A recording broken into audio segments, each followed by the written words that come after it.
Tesco has been fighting to open a store in Sheringham for 14 years. And despite being turned down by the council, it seems there's fight in the supermarket yet. The retail giant has just submitted a new planning application. Elodie Harper has the details. Holidaymakers enjoy a picture-perfect seaside town. Sheringham's visitors are largely unaware of the long, stormy row amongst the town's residents over who should open the new supermarket. This March, planning application was granted to Clive Hayes-Smith, who wants to open the Greenhouse Community Project, which includes a Waitrose store. But he's concerned the new planning proposal by Tesco could delay or even scupper his plans. Whatever spin Tesco put on this, it's the same location, it's the same size store, it's going to have the same impact on local retail, and it's going to have a detrimental effect, I think, on the area. The site of the proposed Tesco store bears the scars of ill feeling. But the supermarket argue their new bid shows they have listened to Sheringham's residents and made changes. They had concerns about the independent shops, they had issues about the link to the town, and I believe that these few changes have basically addressed the concerns of the councillors. That we have to look for a supermarket that is closest to the town, that will bring people back into the town for shopping and doesn't affect the local shops. And I believe this Tesco does this a lot better than Waitrose. The Tesco debate has polarised this town. Neighbours have accused each other of smears and intimidation, and people remain angry. There is this small vocal group who are anti-Tesco, and they will do anything. I think it's a bit silly, really. If the locals all said no once, they should take that as being no, shouldn't they? I'm all for it, and a lot of my friends are. I don't want them there, really, for the small shops. Tesco have submitted a new application, but it may never go further than that. North Norfolk District Council have yet to decide whether they can even consider the new application. But whatever the fate of Tesco's current proposal, it looks like this 14-year battle is far from over. Elodie Harper, Anglia News, Sheringham. Drivers in Ipswich face delays for some time after a gas leak on a pipe running through the busy Norwich Road. This was the scene during rush hour yesterday afternoon, near to the junction with Ashcroft Road.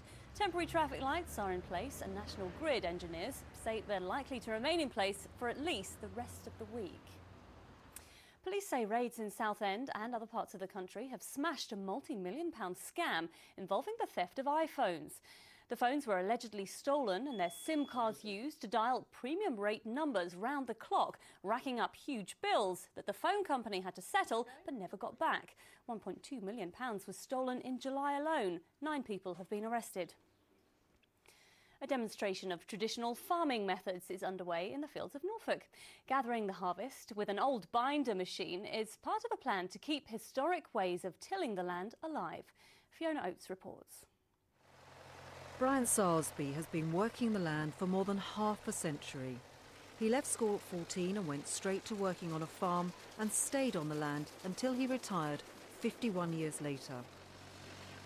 His enthusiasm for the countryside has not waned in the least. Now he's a collector of old farm machinery and is gathering the harvest in a 50-year-old binder.